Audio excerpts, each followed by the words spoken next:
নমস্কাৰ বন্ধু বান্ধৱীসকল আপোনালোক সকলোকে মই সুৰজ ছেত্ৰীয়ে পুনৰবাৰ টিপছ অসম ইউটিউব চেনেলটোলৈ স্বাগতম জনাইছোঁ বন্ধু বান্ধৱীসকল এই ভিডিঅ'টো আপোনালোকৰ বাবে অতি গুৰুত্বপূৰ্ণ হ'বলৈ গৈ আছে কিয়নো এই ভিডিঅ'টোত মই আপোনালোকক জনাম যে মাত্ৰ 11000 টকাৰে আপোনালোকে কেনেকৈ কুকুৰা পালন আৰম্ভ কৰিব পাৰে আৰু অধিক লাভান্বিত হ'ব পাৰে সেই বিষয়ে এই ভিডিঅ'টো আপোনালোকে প্ৰথমৰ পৰা শেষলৈ ভালকৈ চাব আৰু যদি আপোনালোকে এই চেনেলটোত প্ৰথমবাৰ আহিছে তেনেহলে চেনেলটো সাবস্ক্ৰাইব কৰি ওচৰতে থকা বেল ঘণ্টিটো প্ৰেছ কৰি দিব বন্ধু বান্ধৱীসকল বেকাৰ সমস্যাই আপোনালোকক বাৰু আমনি কৰিছে নেকি নে আপোনালোকে এটো ভাবিছে যে কিবা এটা কাম আৰম্ভ কৰিবলৈ লাখ টকাৰ প্ৰয়োজন আছে যদি আপোনালোকে এনেকৈ ভাবি আছে তেনেহলে আপোনালোকৰ এই সমস্যা মই দূৰ কৰিবলৈ চেষ্টা কৰিম কিয়নো কুকুৰা পালন হৈছে এনেকুৱা এটা কাম বা ব্যৱসায় যিটো আপোনালোকে একেবাৰে কম খৰচত আৰম্ভ কৰিব পাৰে প্ৰায় 10 বা 11000 টকাৰ ভিতৰত কুকুৰা পালনৰ ব্যৱসায় আৰম্ভ কৰি আপোনালোকে নিজকে স্বাৱলম্বিতাৰ দিশে আগবঢ়াই নিব পাৰে বন্ধু বান্ধৱীসকল এই ভিডিঅ'টো আপোনালোকে শেষলৈ চাব বুলি আশা কৰিলো কিয়নো একেবাৰে শেষত মই আপোনালোকক এনেকুৱা এটা সিক্ৰেট টিপছ দিম যদি আপোনালোকে এই টিপছটো ভালকৈ মানি চলে তেনেহলে কুকুৰা পালন কৰি আপোনালোকৰ লোকসান হোৱাৰ সম্ভাৱনা একেবাৰে কমি যাব বন্ধু বান্ধৱীসকল মূলধন যেহেতু 11000 টকাহে হ'ব সেই কাৰণে কুকুৰাৰ গড়াল বনোৱা খৰচটো ইয়াত হিচাপ কৰা নহব সেই খৰচটো বেলেগ হ'ব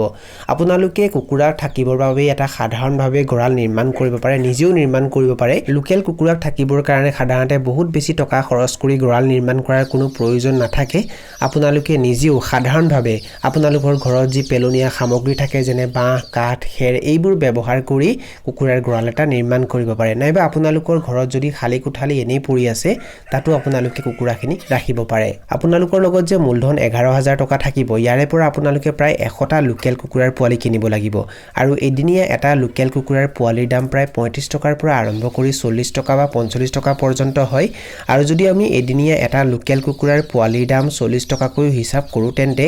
100টা পোৱালি কিনোতে আপোনালোকৰ কেই টকা খৰচ হ'ব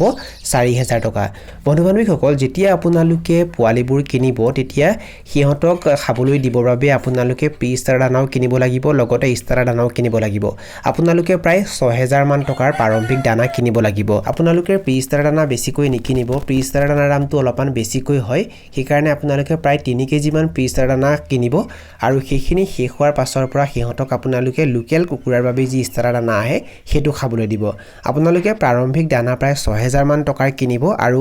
6000 টকাৰ দানা আপোনালোকে যেতিয়ালৈকে কুকুৰাবোৰক খাবলৈ দিব পাৰে তেতিয়ালৈকে খাবলৈ দিব আৰু তাৰ পাছৰ পৰা আপোনালোকে কুকুৰাবোৰক ঘৰুৱা দানা খাবলৈ দিব লগতে লোকেল কুকুৰাবোৰক আপোনালোকে বাহিৰত মুকলি ঠাইত এৰি দিব তেতিয়া সিহঁতে নিজৰ খাদ্য নিজে বিচাৰি খাব কুকুৰাবোৰক আপোনালোকে ধান চাউল খাবলৈ দিব পাৰে নাইবা কুকুৰাৰ বাবে আপোনালোকে ঘৰতে দানা প্ৰস্তুত কৰিব পাৰে আৰু কুকুৰাৰ বাবে ঘৰতে কেনেকৈ দানা প্ৰস্তুত কৰা হয় সেই বিষয়ে যদি আপোনালোকে জানিব বিচাৰিছে তেনেহলে সেই বিষয়ে মই বহুকেইটা ভিডিঅ' আপলোড কৰি থৈছো আৰু তাৰ ওপৰত এটা প্লেলিষ্ট বনাই থৈছো আৰু ডেসক্ৰিপচনত মই তাৰ লিংক দি থৈছো সেই লিংকটো ক্লিক কৰি আপোনালোকে গোটেইকেইটা ভিডিঅ' চাব পাৰে বন্ধু বান্ধৱীসকল এটা কথা আপোনালোকক জনাই দিব বিচাৰিছো আপোনালোকৰ লগত যেহেতু মূলধন 11000 টকা থাকিব তাৰে পৰা আপোনালোকে 4000 টকাৰ পোৱালি কিনিব লাগিব 6000 টকাৰ দানা কিনিব লাগিব থাকিল আপোনালোকৰ লগত কিমান টকা 1000 টকা এই 1000 টকাৰ ভিতৰত দৰব আৰু ভেকচিন কিনোতে আপোনালোকৰ খৰচ হ'ব প্ৰায় 500 টকা আৰু ধানৰ ভুচি কিনোতে আপোনালোকৰ খৰচ হ'ব প্ৰায় 200 টকা আৰু বাতৰি কাকত কিনোতে আপোনালোকৰ খৰচ হ'ব 100 টকা বন্ধু বান্ধৱীসকল কুকুৰাৰ পোৱালিবোৰ যেতিয়া আপোনালোকে ব্ৰুডিং কৰিব তেতিয়া মজিয়াত অলপ ডাঠকৈ ধানৰ ভুচি পাৰি দিব লাগিব আৰু সিহঁতবোৰ যেতিয়ালৈকে ভালকৈ ডাঙৰ হৈ নাযায় তেতিয়ালৈকে আপোনালোকে মজিয়াত ধানৰ ভুচি পাৰি দিব লাগিব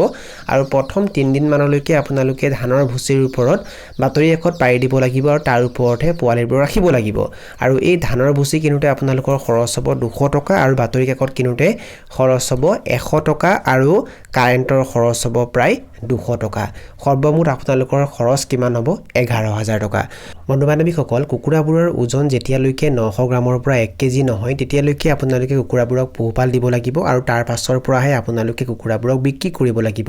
কুকুৰাবোৰৰ বয়স যেতিয়া 45 দিন হ'ব তেতিয়াৰ পৰা কুকুৰাবোৰক আপোনালোকে বাহিৰত মুকলি ঠাইত এৰি দিব তেতিয়া কুকুৰাবোৰে বাহিৰত নিজৰ খাদ্য নিজে বিচাৰি খাব আৰু সেইখিনি সময়ৰ পৰা আপোনালোকে কুকুৰাবোৰক কমাৰ্চিয়েল দানাৰ সমান্তৰালভাৱে ঘৰুৱা খাদ্যও খাবলৈ দিব লগতে কুকুৰাৰ বাবে ঘৰতে দানাও প্ৰস্তুত কৰিব এনেকৈ আপোনালোকে পোহপাল দিব দানাৰ খৰচ আপোনালোকে 6000 টকাৰ ভিতৰতে কৰিব ইয়াতকৈ বেছি আপোনালোকে নকৰিব বন্ধু বান্ধৱীসকল এনেকৈ যেতিয়া আপোনালোকে কুকুৰাবোৰক পোহপাল দিব আৰু কুকুৰাবোৰ যেতিয়া অলপ ডাঙৰ হ'ব কুকুৰাবোৰক আপোনালোকে যেতিয়া বিক্ৰী কৰিব তাৰ এমাহ আগৰ পৰাই আপোনালোকে মাৰ্কেটিং আৰম্ভ কৰি দিব আপোনালোকৰ স্থানীয় বজাৰ বা হোটেল ধাবা বা আপোনালোকৰ ওচৰত যদি কোনোবাই কুকুৰা কাটি বিক্ৰী কৰে তেওঁলোকৰ লগত আপোনালোকে যোগাযোগ কৰিব মানে কুকুৰাবোৰ যেতিয়া আপোনালোকে বিক্ৰী কৰিব তেতিয়া যাতে আপোনালোকৰ কুকুৰাবোৰ বিক্ৰী কৰিবলৈ অসুবিধা নহয় কুকুৰাবোৰ বিক্ৰীৰ উপযুক্ত হোৱাৰ লগে লগে যাতে কুকুৰাবোৰক আপোনালোকে বিক্ৰী কৰি শেষ কৰিব পাৰে ইয়াৰ বাবে আপোনালোকে আগতীয়াকৈ মাৰ্কেটিং আৰম্ভ কৰিব লাগিব বন্ধু বান্ধৱীসকল মই যে আপোনালোকক আৰম্ভণিতে জনাইছিলোঁ যে ভিডিঅ'টোৰ শেষত মই আপোনালোকক এটা সিক্ৰেট টিপছ দিম এইটোৱে হৈছে হেতু সিক্ৰেট টিপছ বহুতে কি কৰে কুকুৰা পালন আৰম্ভ কৰে কিন্তু কুকুৰাবোৰক ক'ত বিক্ৰী কৰিব কেনেকৈ বিক্ৰী কৰিব হেতু ঠিক নকৰে যাৰ বাবে কুকুৰাবোৰ বিক্ৰীৰ উপযুক্ত হোৱাৰ পাছত তেওঁলোকে কুকুৰাবোৰক ভালকৈ বিক্ৰী কৰিব নোৱাৰে যাৰ বাবে তেওঁলোকে লোকচানৰ সন্মুখীন হয় সেইকাৰণে কুকুৰা পালনৰ যদি আপোনালোকে লোকচানৰ পৰা বাচিব বিচাৰে তেন্তে কুকুৰাবোৰক বিক্ৰী কৰাৰ এমাহ আগৰ পৰাই আপোনালোকে মাৰ্কেটিং আৰম্ভ কৰিব লাগিব কুকুৰাবোৰ আপোনালোকে ক'ত বিক্ৰী কৰিব হেতু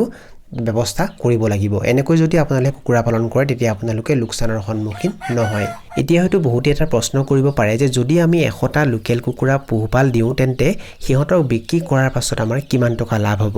বন্ধু বান্ধৱীসকল 100টা লোকেল কুকুৰা বিক্ৰী কৰাৰ পাছত আপোনালোকৰ কিমান টকা লাভ হ'ব সেইটো বহুখিনি কথাৰ ওপৰত নিৰ্ভৰ কৰে যেনে আপোনালোকে খৰচ কিমান কৰিছে কুকুৰাবোৰক বিক্ৰীৰ উপযুক্ত কৰালে আপোনালোকে খৰচ কিমান কৰিছে লগতে কুকুৰাবোৰক আপোনালোকে কিমান দামত বিক্ৰী কৰিছে আৰু কেইটা কুকুৰা মৰিছে যদি মৰ্টেলিটি বেছিকৈ নহয় যদি আপোনালোকে খৰচ প্ৰায় 11000 মান টকাৰ ভিতৰত ৰাখে আৰু যদি আপোনালোকে কুকুৰাবোৰক ভাল দামত বিক্ৰী কৰে তেতিয়া আপোনালোকৰ লাভ বেছিকৈ হয় তথাপিতো মই আপোনালোকক এটা হিচাপ দিব বিচাৰিছো যদি আপোনালোকে 11000 টকা খৰচ কৰে তেনেহলে আপোনালোকৰ লাভ কিমান হ'ব চাওক বন্ধু বান্ধৱীসকল যদি আপোনালোকে 100টা পোৱালি ভৰাই তেন্তে বিক্ৰীৰ উপযুক্ত হোৱালৈ কেইটামান মৰিব আৰু মৃত্যুৰ নামত যদি আমি 5টা বিয়োগ কৰি দিওঁতে কেইটা থাকিব 95টা কুকুৰা আৰু যদি আমি গড় ওজন 900 গ্ৰামকৈ হিচাপ কৰোঁ তেন্তে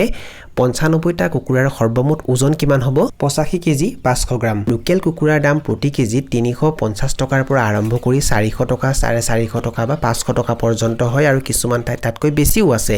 আৰু যদি আমি প্ৰতি কেজি লোকেল কুকুৰাৰ দাম 370 টকাকৈ হিচাপ কৰোঁ তেন্তে 85 কেজি 500 গ্ৰাম কুকুৰা বিক্ৰী কৰিলে কেই টকা পোৱা যাব 31635 টকা আৰু যদি আমি খৰচ 11000 টকা বিয়োগ কৰি দিওঁতে কিমান থাকিব 20635 টকা মানে 100টা লোকেল কুকুৰা পোহপাল আপোনালোকে কিমান টকা উপাৰ্জন কৰিব পাৰিব বা কিমান টকা লাভ কৰিব পাৰিব 20635 টকা এইটো তেতিয়াহে হ'ব যদি আপোনালোকে 11000 টকা বিনিয়োগ কৰি কুকুৰা পোহপাল দিয়ে আৰু যদি আপোনালোকে কুকুৰাবোৰক 370 টকা প্ৰতি কেজিকৈ বিক্ৰী কৰে কিন্তু যদি আপোনালোকে খৰচটো বঢ়াই দিয়ে বা বিনিয়োগ যদি আপোনালোকে বঢ়াই দিয়ে আৰু কুকুৰাবোৰক যদি আপোনালোকে 370 টকা তলত বিক্ৰী কৰে তেতিয়া কিন্তু আপোনালোকৰ ইমানখিনি লাভ নহ'ব বন্ধু বান্ধৱীসকল এইখিনি আছিল কিছু তথ্য আপোনালোকক জনালো আৰু যদি আপোনালোকে ভিডিঅটো চাই ভাল পালে আৰু ভিডিঅটোৰ জৰিয়তে কিবা এটা শিকিব পাৰিছো বুলি ভাবে তেনেহলে অনুগ্ৰহ কৰি ভিডিঅটো লাইক কৰি দিব আৰু যিমান পাৰে ভিডিঅটো নিজৰ বন্ধু বৰ্গৰ মাজত আৰু পৰিয়াল বৰ্গৰ মাজত শ্বেয়াৰ কৰি দিব এই ভিডিঅটো এইখিনিতে সামৰণি মাৰিছো ধন্যবাদ